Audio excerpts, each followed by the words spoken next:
Hi hello welcome to our channel. నేను మీ సిరి. ఈరోజు మనం కథలోకి వెళ్ళే ముందు తప్పకుండా మన ఛానల్ని సబ్స్క్రైబ్ చేసుకోండి. అసలు మీరు ఏ వీడియోలో ఉన్నారో కదా, ఒకసారి మన ప్రొఫైల్లోకి వెళ్ళి ఛానల్ని చూసేయండి. సబ్స్క్రైబ్ చేసుకొని ఫాలో అయిపోండి. Mrs Agastya part 175. ఓయ్, ఈ మంత్లో నాకు ప్రెగ్నెన్సీ రావాలని చెప్పానా లేదా అని శ్రీధ అడుగుతుంటే ఆమె వైపు అదోలా చూశాడు అగస్త్య. I want baby. ఆవి బోర్ ఫీల్ అవుతోంది అని ముందుకు వచ్చి మరీ అడిగింది. నీకు కావాలా లేక ఆవికి కావాలా అని అడిగాడు అగస్త్య. "ప్స్, నేను సింగిల్ చైల్డ్, నువ్వు సింగిల్ చైల్డ్. మన చైల్డ్హుడ్ చాలా బోరింగ్గా లేదా చెప్పు అంటూ అతని హృదయం మీద వాలి అతని ముఖంలోకి చూసింది శ్రీధ. ఉంది, అయితే ఇప్పుడు నేనేం చేయాలి అని అడిగాడు అగస్త్య.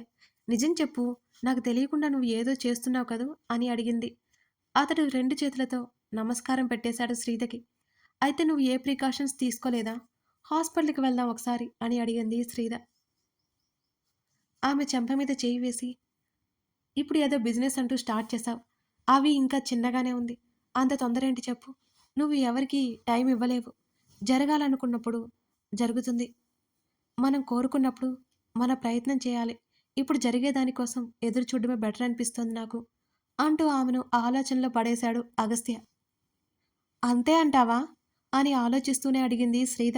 "ఉమ్, ఈ విషయంలో ఆపడం తొందరగా నాకిష్టం ఉండదు. అలా నేచురల్‌గా జరిగిపోవాలి అంతే" అంటూ ఆమెను నెమ్మదిగా తన భుజం మీదకి వేసుకున్నాడు.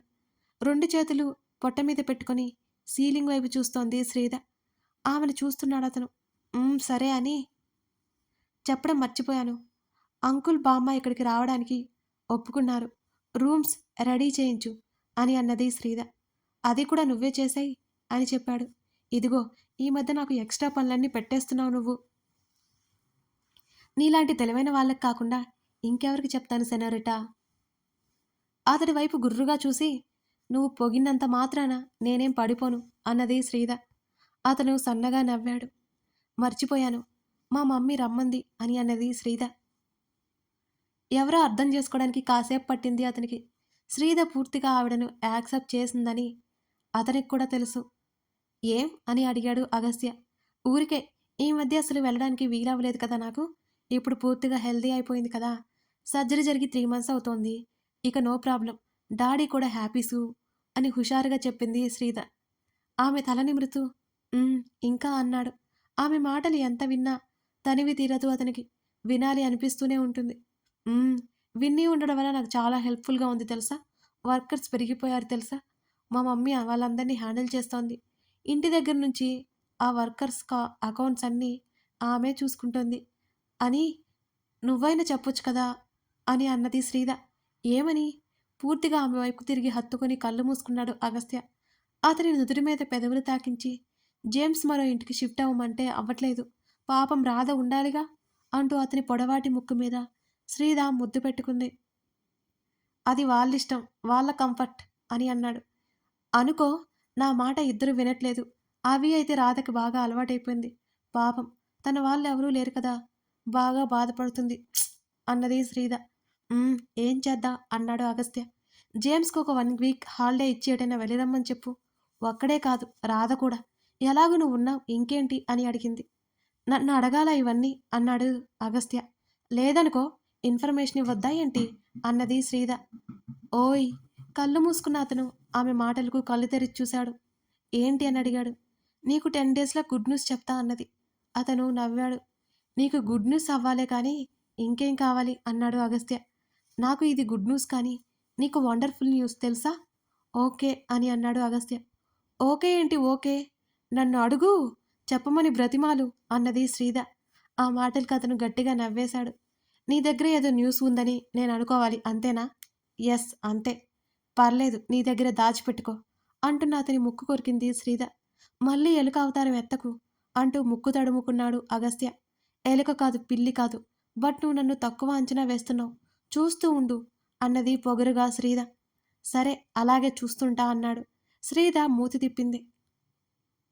డిస్టర్బ్ చేస్తున్నందుకు పనిష్మెంట్ ఇవ్వాల్సిందే నీకు అంటూ ఆమె గడ్డం పట్టి పెదవులు అందుకున్నాడు ఇష్టంగా అగస్త్య.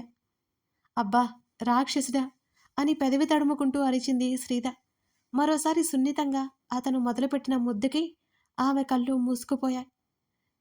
లైట్ పాప ఆమె ఏదో చెప్పబోతుంటే అతను లైట్ ఆఫ్ చేశాడు. ఈ మధ్య కాస్త చేంజ్ అయిపోయాం అంటూ ఆమె నడుము తడుముతూ ఆమెలో పరవశాన్ని నింపేశాడు అగస్త్య. అంటే లావొచ్చానా అని చిన్నగా అడిగింది శ్రీద. బావున్నావు ఇలా ఇంకా ఇంకా. అతని స్వరం మరింత గుసగుసగా ఆమె చెవిలో తారాడుతోంది. ఓయ్ ఇలా సస్పెన్స్లో పెట్టకుండా మ్యాటర్ చెప్పు అంటూ అతని చెంప మీద చేయి వేసి అడిగింది శ్రీద. చెప్పాను కదా. ఆమె టీషర్ట్ లాగి అవతల పడేసి ఆమె నాభి మీద అతను పెదవులు ఆంచాడు.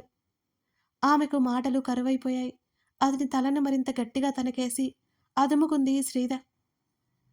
ఆమెలో అనువనువు అతను మరింత అందంగా ముద్దులతో అభిషేకిస్తూ ఆమెను సున్నితంగా తన బాహువుల్లో బంధించాడు. నీరెండ నేరుగా గార్డెన్లో పడుతోంది. అవంతి ఆడుతుంటే ఎదురుగా కుర్చీలో కూర్చొని చూస్తోంది రాధ.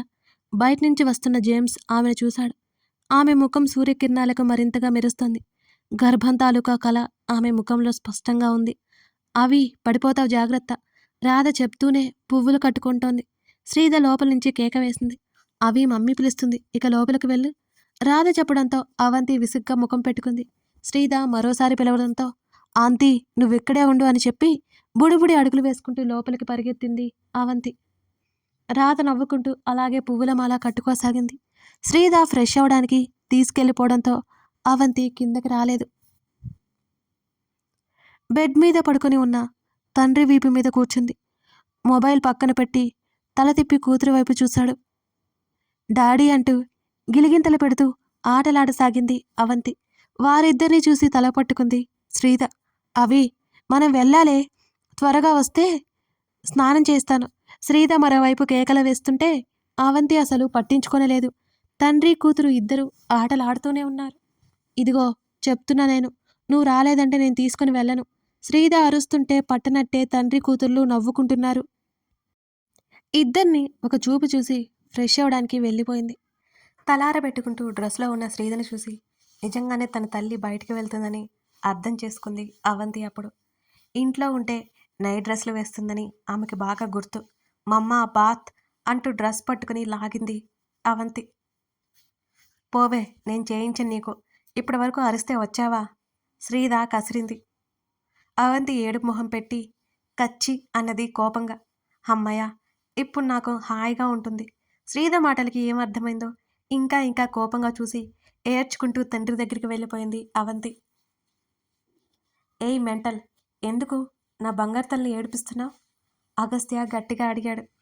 అది అలా అడగాలన్నట్టు తండ్రి వైపు మెరిసే కళ్ళతో చూసి తల్లి వైపు అదే సమయంలో బాగా అయిందా అన్నట్టు చూసింది అవంతి. ఛా, నాకు అదే పని. ఇవాళ ఇది నీ దగ్గరే ఉంటుంది. నాటకాలు వేస్తుంది పిల్ల అంటూ టవల్ హ్యాంగర్కి తగిలించి మిర్రర్ ముందు నిలబడింది శ్రీధ. డాడీ అంటూ మరింత గారంగా తండ్రి మెడకరుచుకుంది అవంతి. డాడా నుంచి డాడీ పర్లేదు, దీనికి నత్తిపోయిందే అన్నది శ్రీధ. ఆ పదానికి అర్థం తెలియని అవంతి పెద్దగా పట్టించుకోలేదు. చిన్నపిల్లలతో ఏంటి నీకు, వెళ్ళి స్నానం చేయించుకురా అని అన్నాడు అగస్త్య. నెవర్, చెప్పాను కదా ఇక్కడే ఉంటుంది అని శ్రీధ చెప్పగానే అవంతి బిక్కమొహం వేసింది. పదా బంగారు తల్లి, ఈ తిక్కదాన్ని అడిగేదేంటి అంటూ కూతుర్ని స్నానానికి తీసుకెళ్ళిపోయాడు అతను. మరో పావుగంట వరకు బయటికి రాకపోవడంతో తొంగి చూసింది శ్రీధ. వాళ్ళని చూడగానే అరికాల్లో నుంచి మంట మొదలైంది. ఇద్దరు హ్యాండ్ ఫ్లెష్ పట్టుకుని బట్టలన్నీ తడుపుకొని ఆటలాడుతున్నాడు లోపల. వాష్రూమ్ అంతా చిందర వందరగా చేయడంతో మండిపోయింది. పదివైపు కాల్చేసేలా చూసింది. తనకి నీతులు బోధించి తన కూతురుతో రచ్చ చేయిస్తున్నాడు ఈ మనిషి. శ్రీధ గట్టిగా అరవడంతో ఇద్దరూ తల తిప్పి చూశారు ఆమె వరకు. అగస్త్య వైపు ఉరిమి చూస్తూ బయటికి వెళ్ళు అని కోపంగా చెప్పింది శ్రీధ. అక్కర్లేదు, నువ్వే వెళ్ళు. ఆమె లోపలికి నడిచింది. మిమ్మల్ని చూస్తుంటే నాకు మండుతుంది. ఆమె ఆ మాట అన్న మరుక్షణం ఆమె వైపు ఇద్దరూ పైప్ పెట్టేశారు. ఆ హఠాత్ పరిణామానికి ఒక క్షణం బిగుసుకుపోయింది శ్రీధ. అంతలోనే మండే కళ్ళతో భర్త వైపు చూసింది. ఏం చేస్తున్నావు నువ్వు అంటూ ఆమె గట్టిగా అరిచింది. అప్పటికే అవంతి నోటి మీద చేయి పెట్టుకొని తల్లిని చూసి ముసిముసిగా నవ్వుకుంటోంది. మండుతుంది అన్నావు కదా సెనోరిటా, అందుకే నీళ్లు కొట్టేశా. చాలా క్యాజువల్గా చెప్పిన అతనని కొట్టడానికన్నట్టు ముందుకు పరిగెత్తింది. కాళ్ళ కింద ఉన్న సోప్ని చూసుకోకుండా తొక్కేసి పడిపోతుంటే ఆమె భుజాలు పట్టుకుని గట్టిగా పట్టేసుకున్నాడు అగస్త్య. ఎదురుగా చప్పట్లు కొట్టసాగింది అవంతి. మిమ్మల్ని అంటూ మరింత గట్టిగా అరిచి ఏదో అనబోతుంటే ఆమె నోరు మూసిపెట్టి బాత్ టబ్లో పడేశాడు అగస్త్య. సేమ్ సేమ్ మమ్మా మరి కాస్త చప్పట్లు కొడుతూ నవ్వుతూ ఎగురుతోంది అవంతి. శ్రీద కోపంగా లేచి కూర్చుంది. ఇద్దరినీ కొట్టేసేలా చూస్తోంది శ్రీద. కూతురికి తుడిచి టవల్ చుట్టేసి నువ్వు బెడ్ మీద జాగ్రత్తగా కూర్చో, నేనొచ్చేస్తాను చెవిలో చెప్పి పంపించాడు అగస్త్య. తండ్రి మాట జవదాటకుండా బుద్ధిగా వెళ్ళిపోయింది అవంతి. నిన్ను ఊరికే కాదు నేను తిట్టేది, నువ్వు రావణ్, రాక్షసుడివి, దుర్మార్గుడు అని అరుస్తుంటే లుకింగ్ హాట్ అంటూ ఆమె ముందుకు వంగి ఆమె పెదవులని అందుకున్నాడు అగస్త్య. కళ్ళు వెడల్పు చేసి కంగారు పడిపోయింది శ్రీద. వెంటనే అతని నెట్టేస్తుంటే ఆమె చేతులు గట్టిగా పట్టుకున్నాడు అగస్త్య. కాసేపటికి వదిలేసి టవల్ చుట్టేసుకొని చక్కగా గ్లాస్ డోర్ వేసేసుకున్నాడు అతను. రాక్షసుడు తిట్టేసుకొని అంతలోనే అతను ముద్దుకు సిగ్గు కమ్మేస్తుంటే బయటకొచ్చింది శ్రీద. అవంతి బుద్ధిగా బెడ్ మీద కూర్చుని మొబైల్ చూసుకుంటోంది. శ్రీద మారు మాట్లాడకుండా డ్రెస్ చేంజ్ చేసుకొని మరోసారి తల తుడుచుకొని కూతుర్ని రెడీ చేసింది. అగస్త్య డ్రెస్అప్ అయి వచ్చాడు. ఓరగా అతన్ని చూసి పట్టించుకున్నట్లే జుత్తు వేసుకుంటోంది శ్రీద. అవి రెడీనా? ఓ రెడీ అంటూ బ్లాక్ కలర్ మెత్తటి ఫ్రాక్ చేతులతో పట్టుకుని లేచింది అవంతి. అవంతి బెడ్ దిగి తన బుజ్జి హ్యాండ్ బ్యాగ్, ఈ మధ్య కొత్తగా కొనుక్కున్న బేబీ డాల్ సర్దుకుంటుంటే కూతుర్ని అలాగే చూస్తున్నాడు చిరునవ్వుతో అగస్త్య. నెమ్మదిగా శ్రీద నడుము గిల్లేసి వెళ్ళిపోయాడు పక్కకి. అబ్బా అని అరిచి విషయం అర్థమయ్యి కోపంగా చూసి హ్యాండ్ బ్యాగ్ సర్దుకొని నీ కూతురు ఉందన్న భయం లేదు నీకు అంటూ సీరియస్గా చూసింది శ్రీద. అవి కమ్. అగస్త్య పిలవడం ఆలస్యం. సోఫాలో కూర్చున్న తండ్రి ఒడిలోకి ఎక్కింది అవంతి.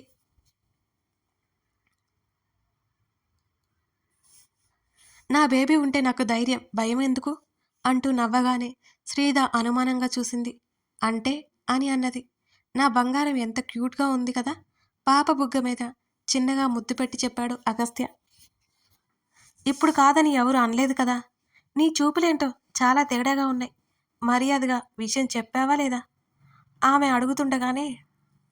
అవి మమ్మీ క్యూట్గా ఉందా లేదా అని అడిగాడు అతను. వెంటనే చేతిలో ఉన్న బొమ్మ నుంచి శ్రీద వైపు చూపులు తిప్పింది అవంతి. పాప ఏం చెప్తుందో అన్నట్టు ఆతృతగా చూసింది శ్రీద. మమ్మ సో కూట్ అని ముద్దుగా చెప్పింది. మరి మమ్మీకి చెప్పు, కిస్ ఇచ్చి చెప్పాలి అతను చెప్పడంతో శ్రీద బుగ్గ మీద ముద్దు పెట్టి సో కూట్ అన్నది నవ్వుతూ. ఆ సంభాషణ ఎందుకో ఆ బుజ్జిదానికి బాగా నచ్చింది. అబ్బో ఇవాళ నా జన్మ ధన్యమైంది, మీ ఇద్దరు పొగిడారంటే అన్నది శ్రీద గుండెల మీద చేసుకుంటూ. నిజంగా మమ్మీ క్యూట్గా ఉందా అతను అడిగాడు. ఆ డాడీ యూ కిస్ అంది. అవంతి మాటలకు శ్రీదకి పొలమారింది. ఏంటి గతుక్కుమంటూనే అడిగింది. యూ కూట్ అంటూ శ్రీద వైపు చూపించి మీ కిస్, మీ cute daddy kiss, you cute daddy kiss అని ఆ బుడ్డది చెప్తుంటే ఆ లాజిక్కి శ్రీదకి కళ్ళు తిరిగినంత పనైంది. అంటే నేను క్యూట్గా ఉన్నప్పుడు డాడీ కిస్ చేస్తారు కాబట్టి నువ్వు క్యూట్గా ఉన్నప్పుడు కిస్ చేయాలి అని అర్థం.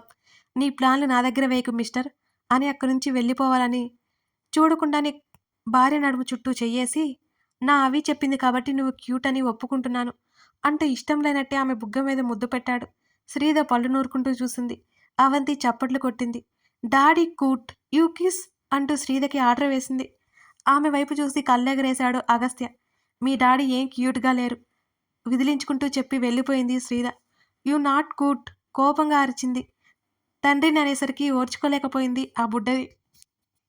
చా నాకు తెలుసు మీ ఇద్దరు ముదురని నాకు బాగా తెలుసు అంటూ బ్యాగ్ రెడీ చేసుకుని మమ్మల్ని అక్కడ డ్రాప్ చేసి నువ్వు వెళ్ళిపో అంటూ అగస్త్యని చూసింది శ్రీద.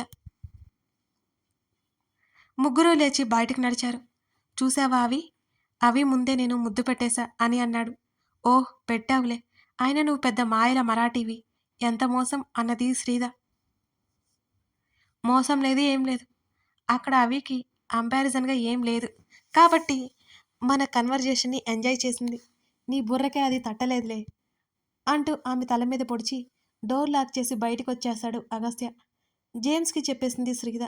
ఇప్పుడు జేమ్స్ ఆమెతో వచ్చిన పాపం రాదా అనుకుని అతన్ని రానివ్వలేదు శ్రీధ. అగస్త్య తండ్రి ఇంటి దగ్గర డ్రాప్ చేయగానే అతను వెళ్ళిపోయాడు. తల్లి కూతుర్లిద్దరూ లోపలికి నడిచారు. రవణమ్మ హాల్లోనే ఉంది.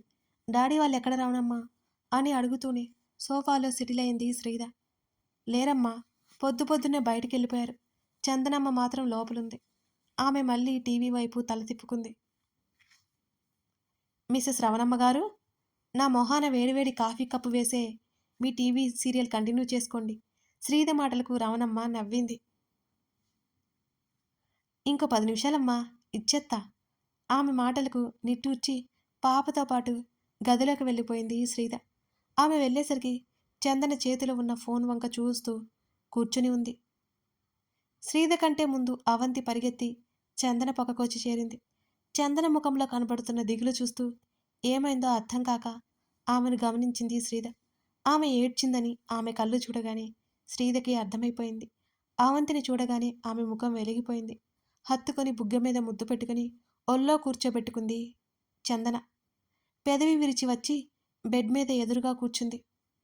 ఎందుకని ఇన్ని రోజులు రాలేదు నువ్వు అని చందన అవంతిని అడుగుతుంటే ఏం చెప్పాలా అని కాసేపు ఆలోచించింది బుడ్డది.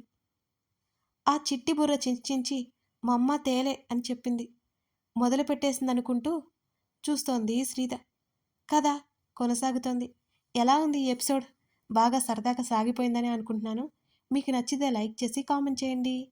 ప్రతిరోజు చెప్తున్నాను కదా, ఒక్కసారైనా ఇంతవరకు లైక్ చేయని వాళ్ళు ఉన్నారా? మీ ఒక్క లైక్ నాకు చాలా చాలా సంతోషాన్ని ఇస్తుంది. మర్చిపోకండి. Thank you.